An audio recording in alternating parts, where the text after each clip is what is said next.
Halo teman-teman, kembali lagi bersama saya Mas Jonoget. Nah, pada kesempatan kali ini saya akan menjelaskan apa-apa saja sih persyaratan yang perlu dipahami untuk mendaftar sebagai siswa baru pada jenjang SMA di Provinsi Kalimantan Barat ya. Nah, ini adalah sistem penerimaan peserta didik baru tahun 2023-2024 berdasarkan informasi yang saya dapatkan pada laman http ya ppdb.kemdikbud.kalbarprof.go.id ya, yaitu misalnya di sini ya teman-teman, di sini teman-teman bisa lihat. Nah, ini dia alamat websitenya. Namun di sini alamat website ini masih tidak aman ya teman-teman. Mungkin ini akan ada perubahan-perubahan ya teman-teman, nanti bisa silahkan cek terlebih dahulu ya teman-teman. Nah, saya mengcopy yang ada di website ini ya teman-teman, kemudian saya salin di Microsoft Word supaya saya mudah untuk menjelaskannya ya teman-teman. Nah, ini dia hasil kopiannya teman-teman ya. Nah, nanti linknya akan saya terakan di dalam deskripsi ya teman-teman, silahkan nanti dicek.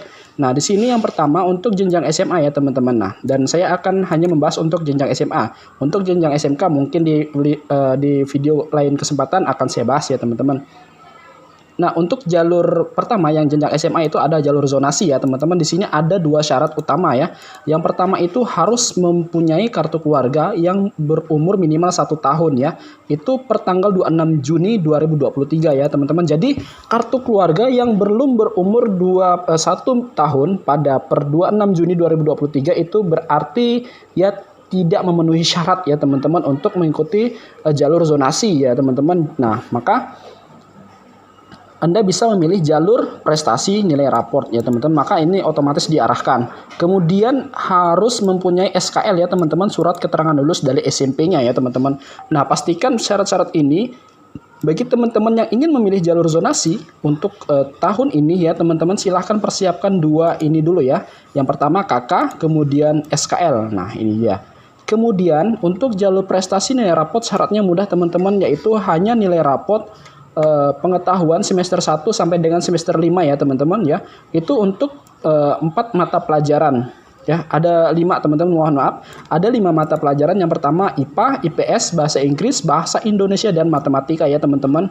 Dan kemudian juga diminta untuk identitas rapor. Nah, selain itu harus juga menyertakan SKL ya teman-teman. Nah, jadi SKL ini digunakan juga untuk prestasi ya, jalur prestasi ya teman-teman. Nah, syaratnya seperti itu. Tapi untuk KK itu tidak diperlukan pada jalur prestasi nilai raport ya teman-teman. Nah, kemudian untuk jalur prestasi akademik dan non akademik ya, apa saja sih syaratnya teman-teman? Nah, di sini ya teman-teman itu ada 2 ketentuan yang disebutkannya secara umum dan garis besarnya. Yang pertama itu mempunyai sertifikat atau piagam kejuaraan minimal juara 3 tingkat kota kabupaten ya teman-teman. Ingat ya, ini minimal tingkat kabupaten kota ya, juara 3 ya teman-teman. Jadi kalau misalnya harapan 1, harapan 2, harapan 3 itu tidak masuk ya teman-teman. Apalagi sertifikat atau piagam yang dikeluarkan oleh kecamatan atau sekolah ya teman-teman. Jadi itu tidak berlaku.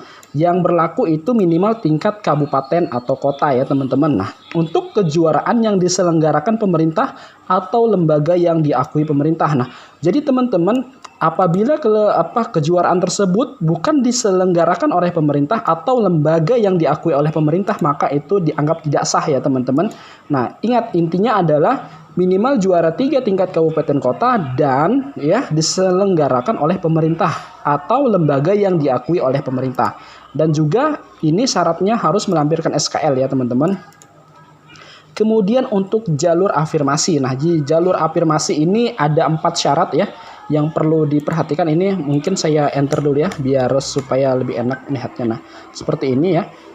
Jalur afirmasi ya teman-teman, di sini ada KK atau keluarga ekonomi tidak mampu ya, pemegang kartu Indonesia Pintar ya teman-teman atau KIP, atau keluarga sejahtera dan atau program keluarga harapan atau PKH. Maka teman-teman berhak untuk mengikuti jalur afirmasi ya teman-teman.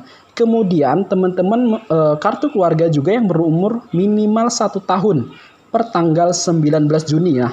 Kalau untuk yang jalur zonasi tadi itu tanggal 26 Juni, kalau untuk yang afirmasi itu tanggal 19 Juni. Jadi ini harus lebih dulu ya teman-teman.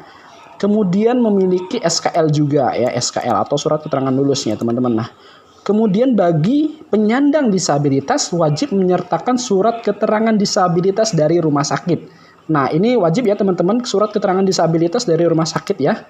Nah, jadi untuk yang disabilitas itu wajib menyertakan surat keterangan disabilitasnya, teman-teman. Ini mungkin saya garis kuning ya, teman-teman, supaya nanti mudah dilihat ya. Nah, untuk yang terakhir itu jalur pindah tugas orang tua.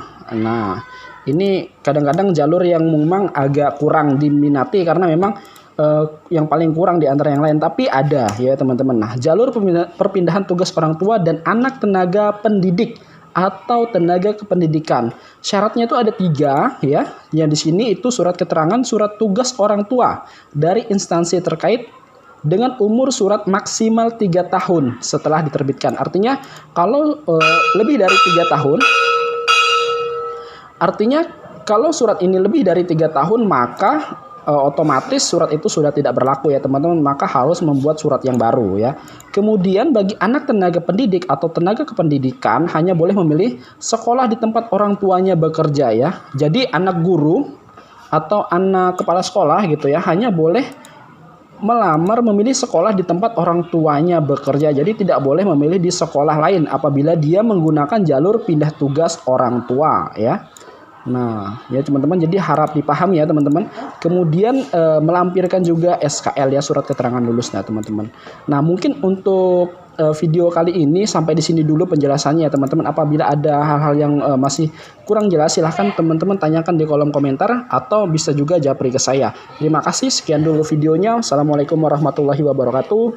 See you next video.